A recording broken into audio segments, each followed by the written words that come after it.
नमस्कार। Welcome to our YouTube channel of Vidwan global, जिसमें कि हम आपको ऑथेंटिक इन्फॉर्मेशन देते हैं वीज़ास के रिगार्डिंग, या जो भी इमिग्रेशन पॉलिसीज चेंज हो रही हैं या कोई रूल्स चेंज हो रहे हैं, या आपको फ्रॉड से बचने के लिए क्या करना चाहिए। स्पेशली हम उन चीज़ों पे फोकस करके आप लोगों के लिए वीडियोस बनाकर आपको इन्फॉर्मेशन पहुंचाते हैं आपकी भलाई के लिए। तो इस वीडियो में हम बात करेंगे कि जैसे कि चर्चा में भी चल रहा है, ऑस्ट्रेलिया का जो रिस्क असेसमेंट लेवल 2 में आया, 3 के जंप करके 2 में आया। तो इसमें लास्ट 2 वीडियोस मैंने बनाई, उसमें बहुत कुछ समझने को मिला होगा आप लोगों को। अगर आपने नहीं देखी हैं तो आप प्लीज उन पे जाइए और उन चीजों को समझिए कि आपका लेवल, इंडिया का लेवल 2 में आने से आपको बेनिफिट क्या होने वाला है। ये जो लास्ट वीडियो जो कल डाली है हमने, तो उसमें मैंने समझाया था। तो बेनिफिट क्या मिलने वाला है, एक तो प्रोसेसिंग फास्ट होगी, और दूसरा ये है कि आपकी जो फाइल है जब एम्बेसी में डीएचए में सबमिट होगी, तो आपकी फाइल्स को जो परसेंटेज ऑफ केसेस हैं उसमें ज़्यादा थरोली चेक नहीं किया जाएगा। क्यों? क्योंकि जो आपकी यूनिवर्सिटी है, कॉलेज जो आपको सीओई दे रहा है, उसने थरोली आपको चेक कर लिया है और उसी की रैंकिंग के हिसाब से ही इंडिया लेवल 2 में आया है। लेकिन फ्रेंड्स, अब मार्केट में हो क्या रहा है कि कुछ जो बड़े मगरमच्छ या बड़ी मछलियां या रंग बदलने वाली मछलियां हैं, ठीक है, तो आप लोगों को उन लोगों से कैसे सावधान होना है, ये आप लोगों के साथ क्या क्या हो सकता है, तो इस वीडियो में थोड़ा सा डिस्कशन करेंगे और कुछ मैं की पॉइंट्स दूंगा, तो जो आप अगर उनको कंसिडर करोगे तो आप उन चीज़ों से बच भी पाओगे। ठीक है, और ये आपके करियर के लिए, आपके बच्चों के करियर के लिए बेनिफिट होगा अगर आप इन चीज़ों पे गौर करेंगे। तो सबसे पहला पॉइंट है कि आप लोगों के सामने वीडियोस दिखाई जा रही हैं कि आपको एसपीटी की कोई ज़रूरत नहीं है, आपको कोई फंड्स की ज़रूरत नहीं है, राइट। बहुत सारे बच्चे जाएंगे, पूछने भी जाएंगे, 100 लोग जाएंगे, उनमें से हो सकता है कि 10 लोग 15 लोग उनमें कन्विंस भी हों, या उन लोगों की मतलब मजबूरी ऐसी है कि उन्होंने जाना ही जाना जी, कर दो जी, हम नहीं कर सकते कुछ और, आप ही देखो फंड कर लो, पैकेज कर लो, हम तो बाद में दे देंगे, कुछ हम पहले दे देंगे, इस तरह की चीजें आएंगी। तो इनमें आपको क्या समझना है, पहले तो आप उन कंसल्टेंट से जाकर बात कीजिए कि आप किस यूनिवर्सिटी में आप एडमिशन दिलाने वाले हैं, तो कौन से लेवल की यूनिवर्सिटी या कॉलेज है। तो और उन कॉलेज में या यूनिवर्सिटी में आप उनकी वेबसाइट पर जाकर ईमेल आईडी लेकर आप पर्सनली ईमेल करके पूछ लीजिए कि क्या वो स्टूडेंट्स को admission without English eligibility test score के और विदाउट फंड्स के एडमिशन देंगे, सीओई देंगे। ऑफर लेटर नहीं, एडमिशन सीओई। आपने ऑफर लेटर के बारे में बात नहीं करनी है। ऑफर लेटर तो एक स्टार्टिंग, मतलब एक इनिशियल हुआ है, स्टार्ट हुआ है आपका प्रोसेस, राइट। तो ऑफर लेटर तो आपको पता होना चाहिए कि बहुत सारी कंट्रीज में और बहुत सारी यूनिवर्सिटीज कॉलेज में 100% कंडीशंस पूरी भी नहीं है ना, तब भी ऑफर लेटर आ जाते हैं। इवन आपके आईएलटीएस पीटी के स्कोर के बगैर भी ऑफर लेटर आ जाता है, और हमें कुछ दिनों का टाइम भी मिल जाता है कि जिसमें हम सबमिट करा सकते हैं आपका ऑफर लेटर आने के बाद, क्योंकि ये एक इनिशियल कंडीशनल ऑफर लेटर है, ये कोई फाइनल ऑफर लेटर नहीं है।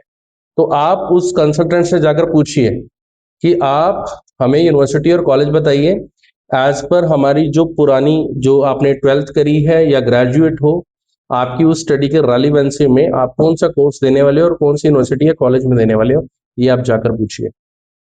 और उस यूनिवर्सिटी की वेबसाइट से email ID, contact email ID उठाकर आप डायरेक्टली उनसे कॉन्टैक्ट करें, ये आपने काम करना है। अगर वो कह देते हैं कि yes, we will issue confirmation of enrollment certificate without English language test score and without funds, then you have to proceed. Otherwise आप अवेयर हो जाना कि आपके साथ बहुत बड़ा गड़बड़ होने वाला है, राइट।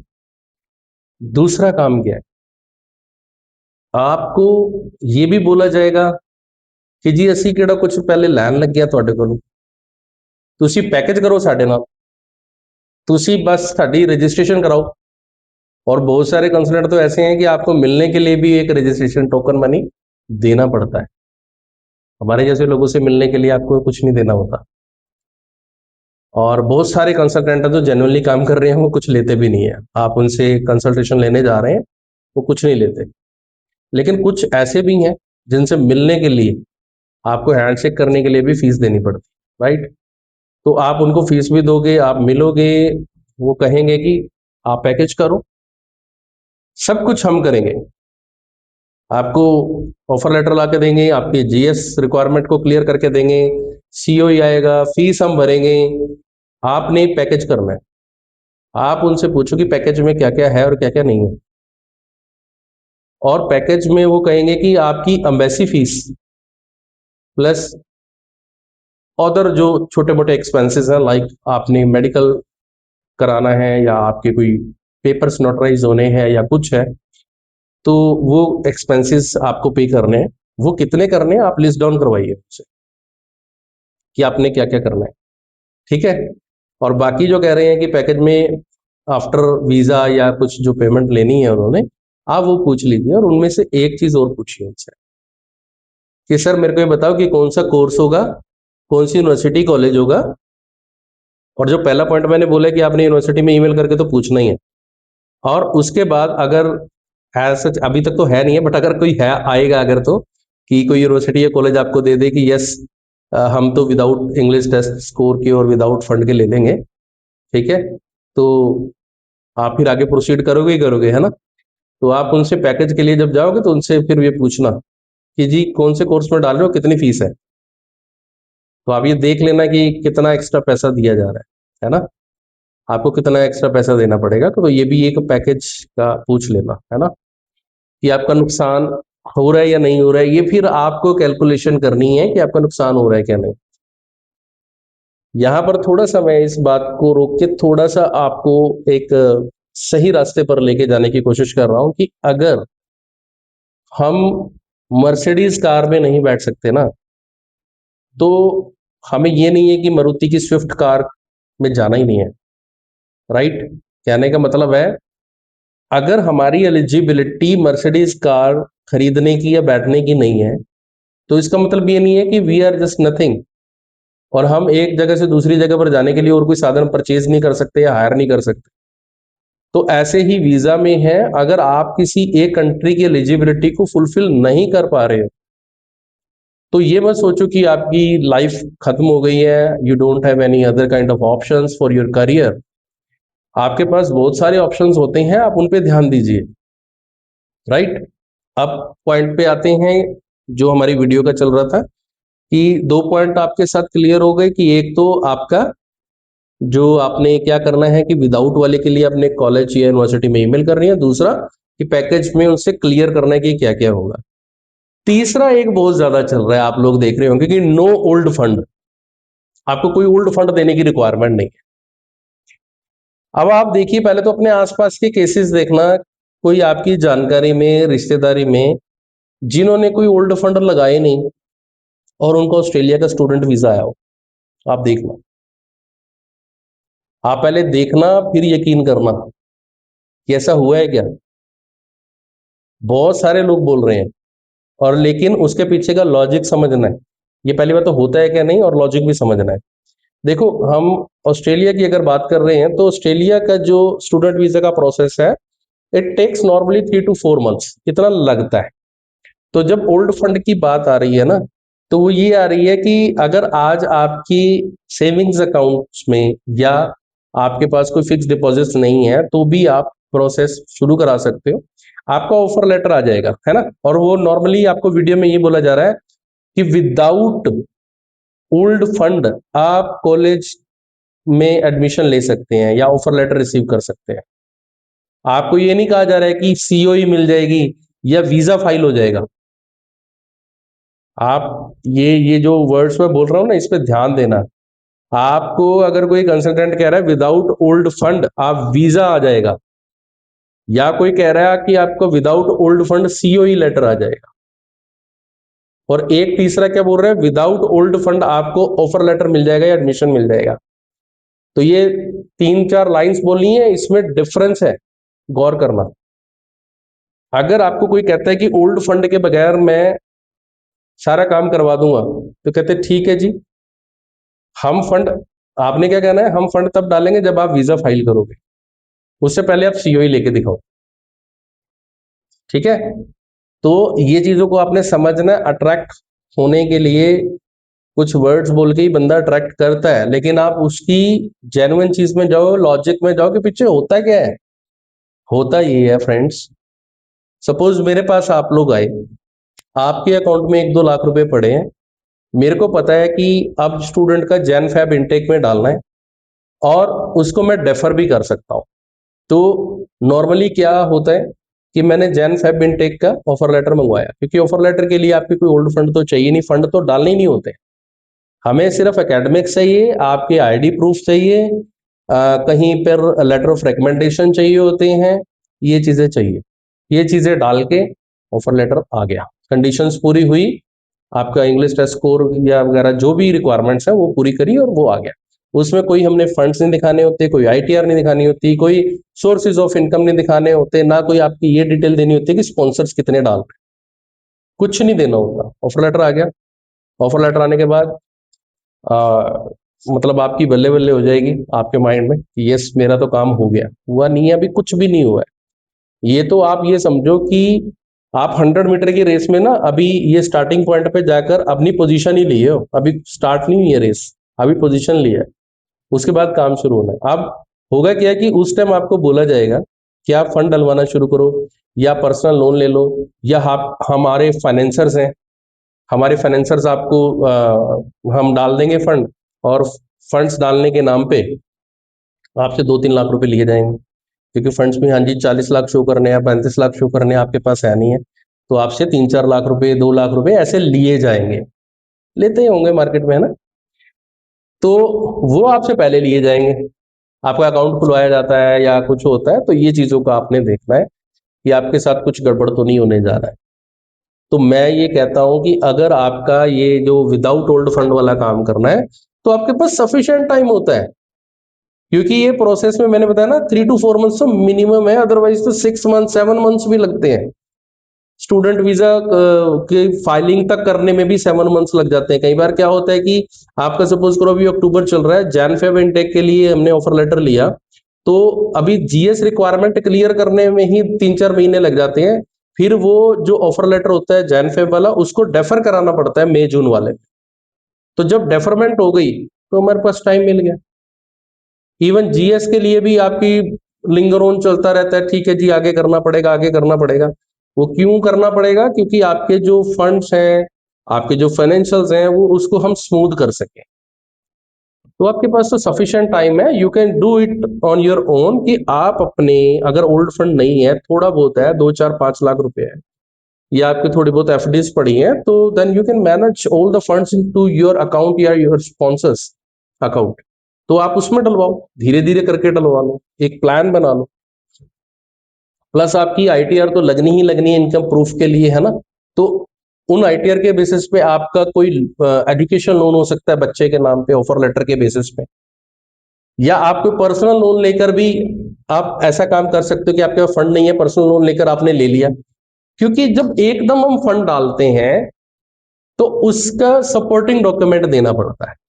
ओल्ड फंड, जब हम बात करते हैं ना ओल्ड फंड की, तो ओल्ड फंड जैसे एकदम डाला आपने, न्यू फंड डाला, लेटेस्ट फंड डाला, कि ओल्ड फंड नहीं है आपके पास, लेटेस्ट फंड डाले आप, तो लेटेस्ट फंड जब डाले हैं आपने, तो उसमें आपको जस्टिफिकेशन देना पड़ेगा कि ये फंड आए कहां से। अब जस्टिफिकेशन के लिए बहुत सारी चीजें हो जाती हैं। आप पर्सनल लोन ले लो किसी प्राइवेट बैंक से, आपने 10 लाख का लोन ले लिया अपनी आईटीआर के बेसिस पे, वहां से आ गया। आपने किसी फाइनेंस कंपनी दूसरी से ले लिया लोन, वहां से आ गया। आपने घर मॉर्टगेज करके लोन अगेंस्ट प्रॉपर्टी ले लिया, वहां से आ गया। आपने किसी रिलेटिव से पहले आपने कोई ट्रांजैक्शन करी हुई थी, बड़ी ट्रांजैक्शन आपके बैंक में, उनसे ही आपने फिर से बोरो कर लिया, तो वो आप जस्टिफिकेशन दे सकते हो कि यस मैंने इसको पहले दिया था, वहां से फंड आ गया। तो ऐसे बहुत सारे रास्ते हैं। और ये फंड जब तक ये जीएस का रिक्वायरमेंट के लिए सारे डॉक्यूमेंट डलेंगे, बीच में 2-3 महीने तो वैसे ही निकल जाते हैं। तो 2-3 महीने तो ओल्ड हो ही गए ना, पुराने फंड हो ही गए आपके, फिर लोन भी हो गया आपका एजुकेशन लोन, तो उसके बेसिस पे आपका सारा काम हो जाता है। तो आपको ये फंड शो करवाने की जरूरत क्यों पड़ती है? मैं नहीं समझता कि जरूरत पड़नी चाहिए अगर आप कहीं से अरेंज कर सकते हैं। हाँ, 100 में से 1-2% ऐसे बच्चे होते हैं, ऐसे पेरेंट्स होते हैं जिनके पास कुछ नहीं है, ठीक है ना, उनके रिलेटिव्स भी नहीं सपोर्ट कर रहे हैं, तो वो फिर मजबूरी होती है कि नहीं, हमें तो कोई सपोर्ट नहीं कर रहा, तो आप ही कर दो कुछ। तो ये दूसरी कंट्री में, ऑस्ट्रेलिया में हालांकि अगर आपका कुछ नहीं है, आपको कोई लोन भी नहीं दे रहा, it means you don't have your old ITRs भी नहीं है, सपोर्टिंग डॉक्यूमेंट्स नहीं है, तो आपको लोन भी कोई बैंक नहीं दे रहा। तो उस केस में अगर आप कहीं से भी अरेंज कर रहे हो ना फंड, तो आप डूबोगे, क्योंकि आपका वीजा सक्सेस नहीं होगा, आपका जीएस भी नहीं क्लियर होगा, क्योंकि इनकम के प्रूफ तो आपके पास सॉलिड है ही नहीं है ना, आप फंड दिखाने के नाम का 2-3 लाख रुपए और वेस्ट करोगे, है ना। तो ये आपने ध्यान देना है कि नो ओल्ड फंड रिक्वायरमेंट, और फंड दिखाने के लिए जो चीजें करी जाती हैं, इन चीजों का आपने ध्यान देना है। 3 पॉइंट्स हो गए। चौथा पॉइंट क्या होगा कि ये जो गेम चल रहा है, ये जो हाइप बनाई जा रही है लेवल 2 की, इसके चलते हुए आपके साथ ये भी हो सकता है कि आपके फेक डॉक्यूमेंट सबमिट कराए जाएं, ठीक है, आपके फेक डॉक्यूमेंट सबमिट कराए जाएं आपके नाम के, और कॉलेज में सबमिट करा दिए जाएं, छोटे मोटे कॉलेज का आपके पास आप ऑफर लेटर भी आ गया, जीएस भी क्लियर हो गया, सीओई भी किसी तरीके से फंड फंड दिखाए नहीं दिखाए, या आपको नहीं बताया फंड दिखाए आपसे वैसे, क्योंकि बाद में चार्ज करना है, मोटा पैकेज कर रखा है आपके साथ, तो वहां से आ भी गया, लेकिन जब वीजा फाइल करोगे उसमें क्या होगा? उड़ जाएगा। 100 में से इक्का दुक्का केस का तुक्का लग भी गया तो कोई बड़ी बात नहीं है, ठीक है। तो ये आपके साथ फेक डॉक्यूमेंट्स का गेम भी हो सकता है, और फेक डॉक्यूमेंट्स लगने के बाद होगा क्या, आपके 3-3 साल के बैन लग सकते हैं, आपका वीजा रिफ्यूज हो गया, अगर नॉर्मल रिफ्यूजल भी आ गया, बैन नहीं हुआ, उसके बाद क्या करोगे आप? वहां पर फाइल लगा पाओगे? आपको पता ही नहीं होंगे डॉक्यूमेंट्स क्या है। और या आप अगर किसी भी तरीके से आप अपने कंसल्टेंट से आप ले भी लोगे डॉक्यूमेंट्स, क्या इसकी गारंटी है वो सारे डॉक्यूमेंट्स देगा? नहीं होती है ना। तो ये चीजों का आपने ध्यान रखना है कि आपके साथ क्या हो सकता है, और आगे आपकी फाइल ऐसी गड्ढे में डलेगी, आप किसी दूसरी कंट्री में भी अप्लाई कर रहे हो जहां पर ये डेटा शेयर हो रहा है, तो क्या होगा उसका, आप सोच सकते हो। या 1-2% का तुक्का लग भी गया, बच्चा पहुंच भी गया, तो उसका बाद में क्या होगा, जब बाद में भी फाइल्स वेरीफाई होती हैं या टीआर की फाइल सबमिट होती है, तो उस टाइम क्या होगा? आप जाते तो बाहर ऐसी कंट्री में सपना लेकर ये हो कि पीआर होना है, आप पीआर होना है, इन फ्यूचर सेटल होना है, अपनी शादियां करनी है, बच्चों को भी वहां लेके जाना है, पेरेंट्स को भी वहां लेके जाना है, सिटीजन बन जाएंगे उस कंट्री के। तो आपका कैसे होगा ये काम? तो ये आपने ध्यान देना है। इसके बाद जो पैकेज सिस्टम वाली बात है, जो पैकेज सिस्टम है ना, ये बहुत चलते हैं मार्केट में, अकेले ऑस्ट्रेलिया के लिए नहीं, यूके के लिए बहुत बहुत बड़े लेवल पर चलता है ना, आप लोगों को भी पता है। अब आपको पता है कि यूके के लिए क्या हो रहा है, बहुत सारी यूनिवर्सिटीज ने हरियाणा और पंजाब के बच्चे उठाने बंद कर दिया। अब क्यों बंद किया है? Fake document. और वो फेक डॉक्यूमेंट क्या क्या लग रहे हैं? एजुकेशन के भी लग रहे हैं, आपके इनकम के भी प्रूफ्स लग रहे हैं, आपके जो बैंक्स के भी प्रूफ्स लग रहे हैं, फेक लग रहे हैं। तो उसमें क्या हुआ, जब उन्होंने सारा देखा कि फेक डॉक्यूमेंट लग रहे हैं, छोड़ो पर यार यहाँ से बच्चे लेने नहीं। दूसरा क्या होता है कि बच्चे जाते हैं वहाँ पे कॉलेज में, एनरोलमेंट ही नहीं कराते, वहां जाके एंट्री नहीं करते, इधर उधर गायब हो रहे हैं। तो ये सारे कारणों से उन्होंने ब्लैकलिस्ट कर दिया है, बहुत सारी यूनिवर्सिटीज ने हरियाणा और पंजाब के बच्चे नहीं लेते। तो क्या करोगे आप? यही कंडीशन, मतलब ये लेवल 2 में बड़ी मेहनत से आया ये, इंडिया ऑस्ट्रेलिया के केस में बहुत मेहनत से आया, और ये मेहनत ना ये करवाई गई है। मैं बार बार ये कहता हूँ, हम कंसल्टेंट ने नहीं करी है, हम कंसल्टेंट की तो हमसे जो मजबूरी होती है कि जो आगे से मांगा जा रहा है, we have to provide that. तो आपसे ही लेना है, अपने स्टूडेंट से लेना है या उनके स्पॉन्सर से लेना है, और वो हमने सबमिट कराना है किसको? यूनिवर्सिटीज कॉलेज को। तो यूनिवर्सिटीज कॉलेज ने हमसे फॉलो करवाया है।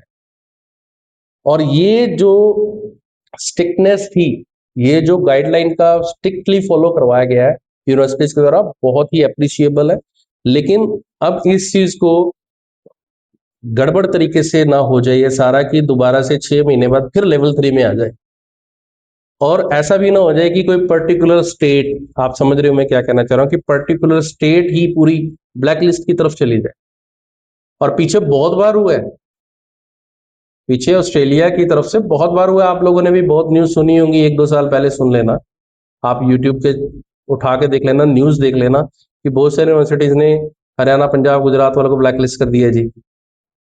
तो ऐसा ना हो, तो ये आप लोगों ने भी थोड़ा सा समझना है। अगर आपका एलिजिबिलिटी ऑस्ट्रेलिया के लिए नहीं बन रही, तो मैं हाथ जोड़कर रिक्वेस्ट कर रहा हूँ आप लोगों से, किसी अच्छे कंसल्टेंट के पास जाइए, दूसरे कोई ऑप्शंस देखिए, आप उसमें ट्राई करो, उसमें सक्सेस मिलेगी आप।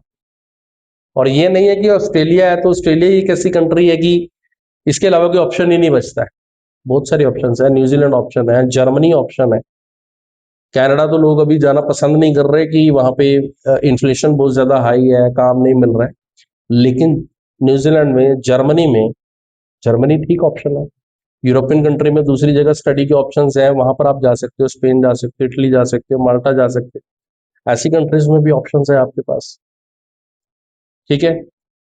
इसके अलावा कई ऐसे भी मेरे भाई बहन हैं कि जो जिनके पास बजट ही बहुत कम, बजट ही नहीं है, डॉक्यूमेंट्स के प्रूफ ही नहीं है, तो वो बाहर जाके पैसा कमाना चाहते हैं, सेटल होना चाहते हैं, या कुछ साल पैसा कमा के उस कंट्री में, उसके बाद और बड़ी कंट्री में मूव करना, बहुत सारे ऑप्शंस हैं। तो आप किसी समझदार कंसल्टेंट से जाकर मिले तो वो हो जाएगा। और अगर आप हमसे भी सलाह लेना चाहते हैं, फाइल प्रोसेस करवाना चाहते हैं, अपना करियर बनवाना चाहते हैं, तो विद्वान ग्लोबल पर दिए हुए नंबर पर कॉल करें। आप किसी भी स्टेट में हैं तो आप वहां से व्हाट्सएप के थ्रू, ईमेल आईडी के थ्रू आप हमसे कांटेक्ट कर सकते हैं, बात कर सकते हैं, मिल सकते हैं। अगर आपको लगता है कि यस, बैठ के बात करनी है, थरोली हम एक कंसल्टेशन लें, तो आप मोस्ट वेलकम, आप विद्वान ग्लोबल के ऑफिस में आइए, आकर मिलिए। कोई चार्ज नहीं है हमसे मीटिंग करने का, आप आके मिल सकते हैं और अपने करियर को एक नई शुरुआत दे सकते हैं, और सही शुरुआत दे सकते हैं। तो ये ऑस्ट्रेलिया का जो मैंने इस वीडियो के बारे में बताना चाह रहा था, कि ये लेवल 2 में आने से क्या क्या नेगेटिव चीजें आपके साथ हो सकती हैं। तो आई होप कि इसमें आप समझ गए होंगे, और वो आपको करना क्या है उसके बारे में भी थोड़े से हिंट्स दे दिए मैंने, तो आप हिंट्स पे गौर कीजिए। थैंक यू, नमस्कार, मिलते हैं नेक्स्ट वीडियो में।